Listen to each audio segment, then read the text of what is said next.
There's just so many different ways to teach skills, make it fun, and not put fear into the situation, which is what traditional parenting usually does. Fear breaks the connection, it breaks the fun element.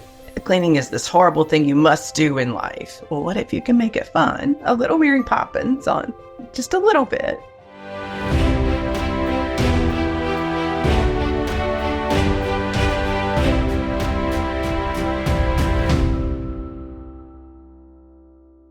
When we're working with population parents and caregivers from around the world, we have different beliefs around the world.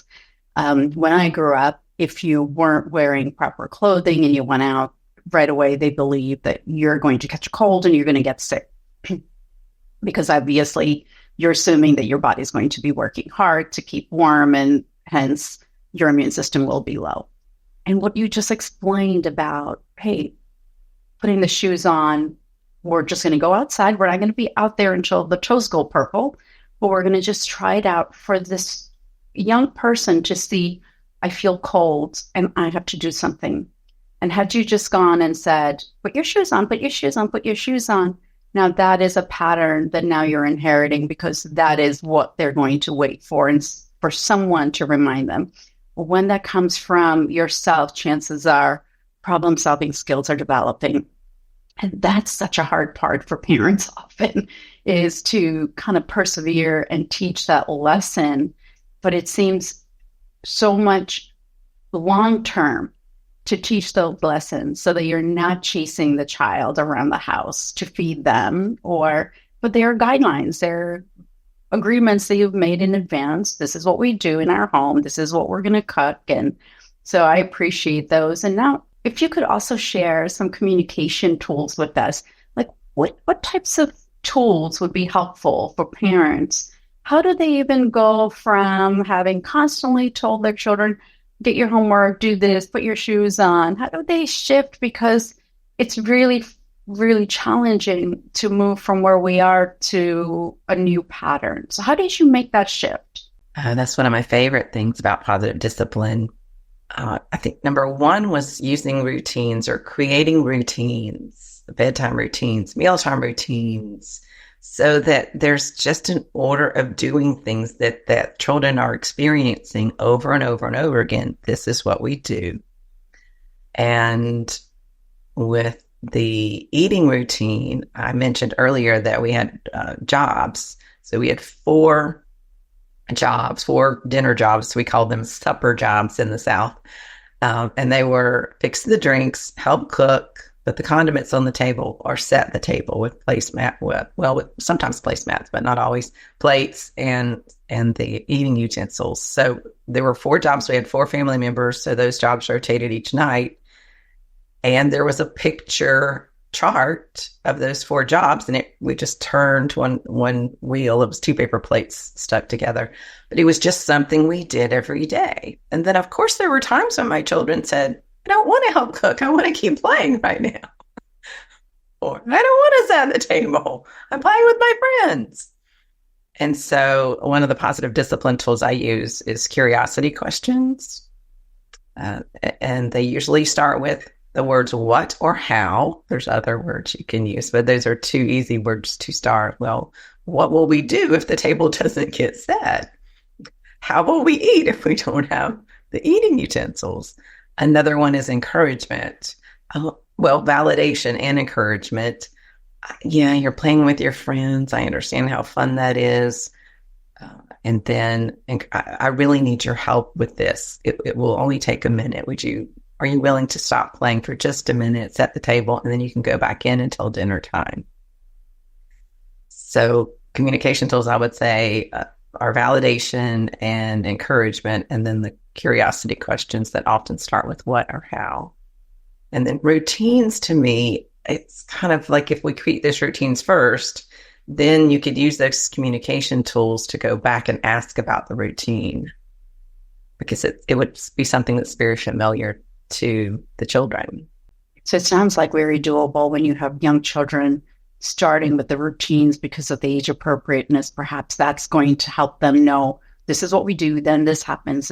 But when they're older, it also invites them to know that, hey, this is what's done. And when it's not done, the parent could say, what you just said really resonated with me. What is your plan on getting your homework done? Or how would you like to set this up? And that just gives so much ownership to the teens, adult children, or even younger children to have that personal power.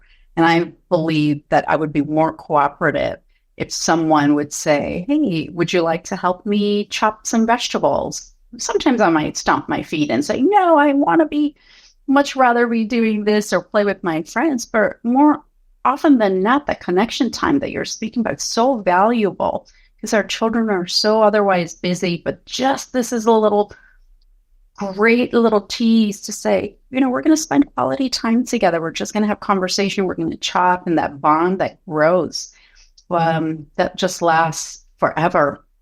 And I know you're very, very creative, and I love all the creativity you use. How can we turn chores into enjoyable experiences for children all ages?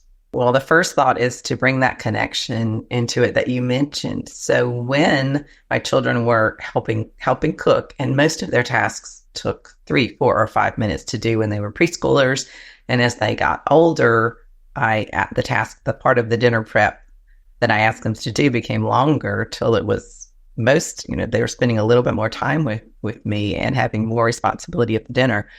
But it is making that a pleasant experience and not saying, oh, you're not chopping that right. Oh, I need that in smaller pieces. We have to, make that a positive experience. And there's another tool called Take Time for Training. So if I know that I want that chopped a specific way, then I need to take the time and teach that before they ever start chopping. And that happens over time. Like, they helped me cook once or twice a week their entire lives. And so we had all that connection, all that teaching time. And then another thing, I think one of the big struggles for me and for most parents is having the child clean their room, clean up their toys. I came up with some creative ideas for that. And so young children don't know what a clean room or clean your room really means. So on the back of their doors, we made this routine chart of how to clean your room. Make your bed first, and then clean up things on the floor next. So very specific. And when they're preschoolers, we had pictures that coordinated with these tasks. But clean your room is so overwhelming. And you can see children sometimes just look like, this is too much. I can't do it. So to break those tasks down into smaller tasks is helpful. And then sometimes the floor would just be full of toys.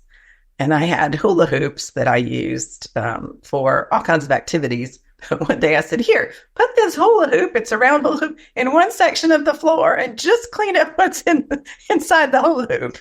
What's in the circle? You could do the same thing with a piece of yarn or ribbon or something, so that you're dividing that big task into a smaller task. And my child could choose where to put the hula hoops. There were some choices. And then, okay, now move it to another section and work on that section. So there's just lots of ways to make it fun, songs and music and working together and having them limited choices. I'll actually help you clean because this looks like a big task. Do you want me to clean up the dolls and you clean up the blocks, or vice versa? There's just so many different ways to teach skills, make it fun, and not put fear into the situation, which is what traditional parenting usually does. Fear breaks the connection. It breaks the fun element. It makes it seem like cleaning is this horrible thing you must do in life. Well, what if you can make it fun? A little Mary Poppins on just a little bit. All of life can't be like that, but when you're a child, it sure helps. Sure does.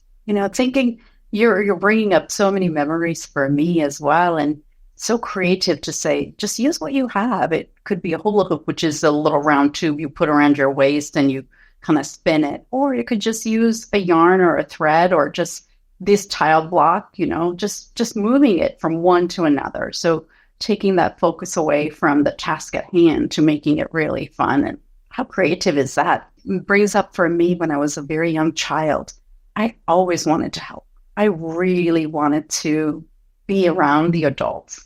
And they would give me tasks like taking the green beans, the ends off, or taking the veins out, or chopping those, or creating little tortillas, just very small ones until you kind of grow and grow and you can make that whole one. That excitement that you feel like, wow, I did this. In the beginning, when I made my tortillas, they might have looked like map of different continents. And then when you start to keep working on it, and then it becomes round and larger and thinner and perfect, that perfection that each child always strives for. And what you said is allowing it to be where it is versus correcting. It's saying, do it this way or that way. Children already are critical of themselves and want to do better. If you like the content of this video, please don't forget to follow. And also, if you want more information, visit the website, yogipateltte.com.